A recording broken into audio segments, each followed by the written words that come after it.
Hi, I'm Catherine. Welcome to Strange and Stranger, a podcast of a strange girl talking about strange things. Rambling is an art.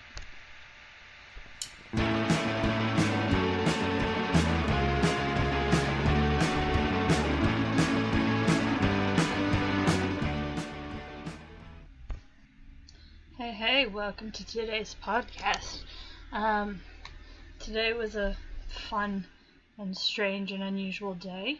I got to see an audiologist, which is an ear doctor, a doctor that I don't normally see, a doctor that I hopefully won't have to see very often, but it was an odd procedure and a fun story. So, here we are. Okay, so this goes all the way back to flying to Kenya. So that was 2015, so like 2 years ago, legitimately. Right before I flew, I got an ear infection, possibly a burst eardrum.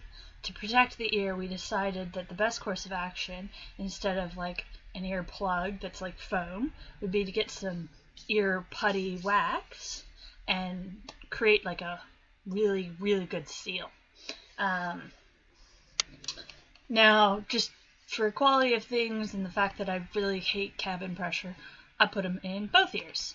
Fun fact, it was blue wax. Yep, not really sure why, but we went for the colored wax. It was fun. Right, so flying from Melbourne to Qatar. That's where I went through. I went through Qatar. That's a pretty long flight. So got on the plane, put my earplug wax in, plane takes off. Now the thing is that I have a tendency to fall asleep as soon as a plane takes off. I may have said this before, but if so, say it again. I've flown a lot in my life, and so there's just this weird thing where when the plane takes off and the cabin pressure starts to change, it's like my body's like, all right, sleep time. And then when the cabin pressure changes again, we start to go in descent, my body wakes up. Doesn't matter if it's a flight from Melbourne to Canberra or if it is Melbourne to Qatar. Now, obviously, I wake up a couple of times in a long-haul flight, but I can pretty much always just go right back to sleep. So I think I may have taken like a Phenergan or something, and so I was pretty drowsy the whole flight.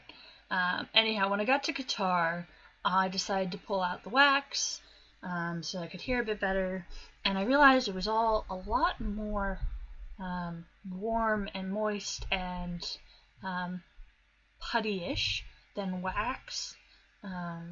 When I tried to pull it out, not all of it came out. Started trying to, sort of scrape it out, so on and so forth. Figured I got it all out because I could hear again. That was the end of that. Took me a while, a couple of months. I was still sort of getting some stuff with Q-tips out, but pretty much thought I got it all. Then fast forward to a couple of months ago this year in 2017.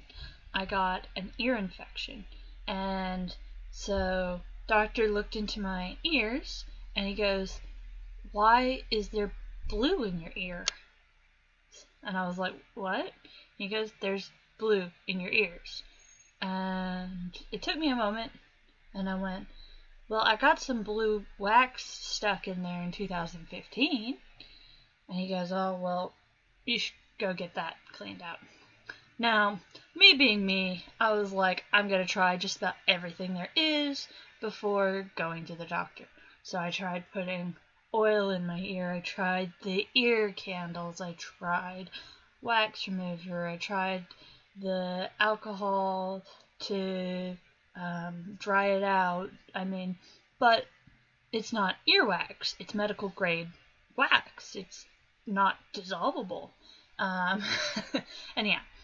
So, finally, I've had a bit of a break in all of the doctors that I'm having to go to. And I was like, well, I guess now's the time to go and see. I don't have an infection or anything like that, so now's the time to go see this doctor, have that visit. Anyhow,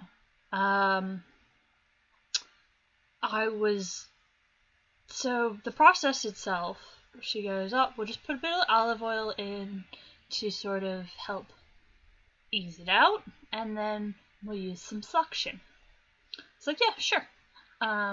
Now, suction is just like a little or whatever, but when that's like right on your eardrum, it sounds like a jet engine.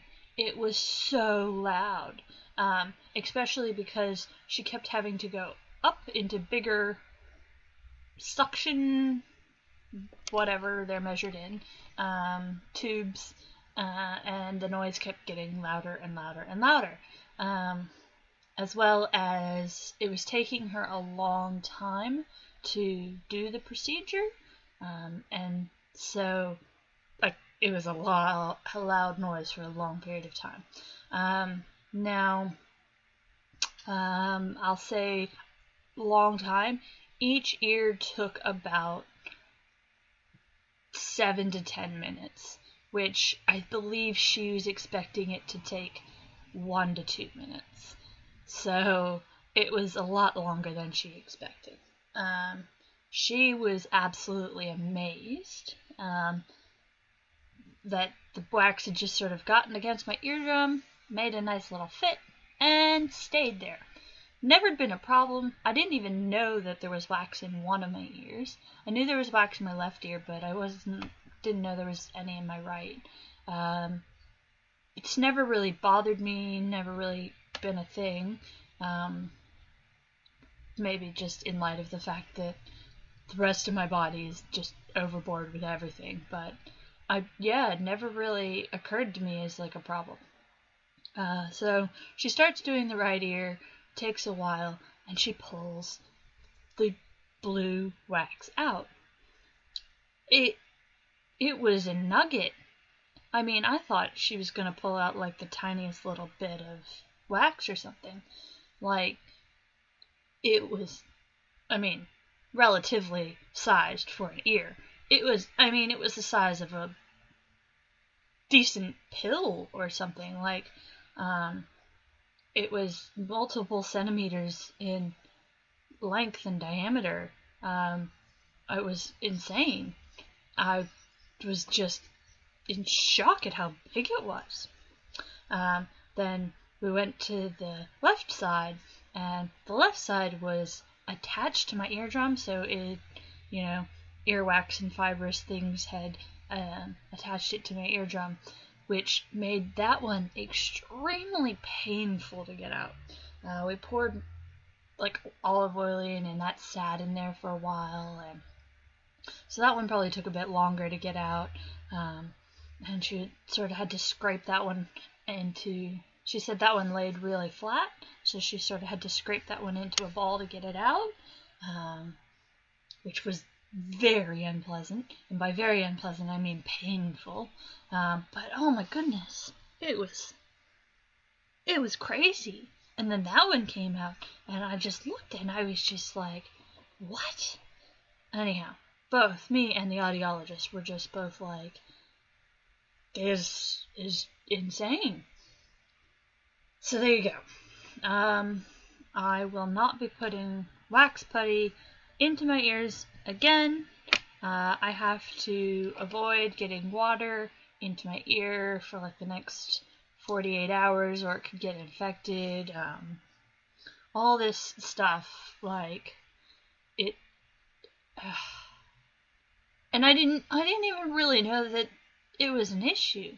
Like, there's so much wrong with my body that, like, something that this doctor found massive was just such a minor inconvenience for me.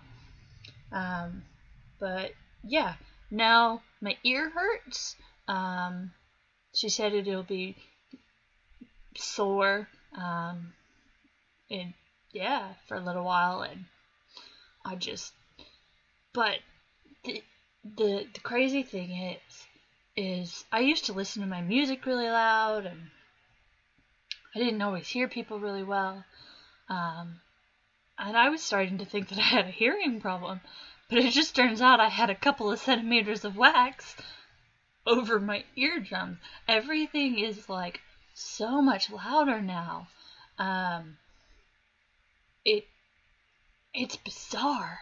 It's just strange and bizarre and stranger and just perfect for this. It is me, it's a doctor, and a strange story. I mean, what more could you ask for? I don't think my life is going to get any less interesting.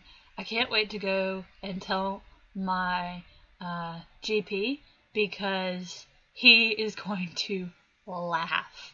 I mean, this dude finds my medical history the most amusing thing on the planet. A comparison was made the other day, and I just had a chuckle.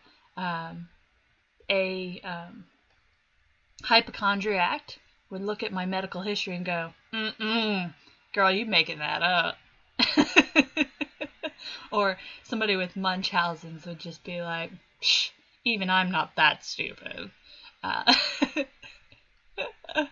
If you don't know what hypochondriacs or Munchausen disease is, you should go watch House. I think that might be the show that I'm about to binge watch again, because it was good, it was funny, and I don't have lupus. Another great joke from that show. But yeah, I don't know. It was a really odd experience. I would love to hear if you have experiences like this. Weird doctors, you know, not your average doctor, not your average specialist. I've seen a couple of different specialists, you know, that are not your average specialists, and it's always a bit of a strange visit, in my opinion. If you'd like to keep hearing this podcast, but in better quality, head on over to my Patreon page, because I am trying to raise funds to get myself a proper microphone so that I can sound a bit better on here, maybe. If this story bored you and you're like, this girl's crazy, then you know what? Hats off to you. But me and my beanie enjoy this, and we enjoy talking to you, and I hope that you enjoy listening to us, because that's what's up.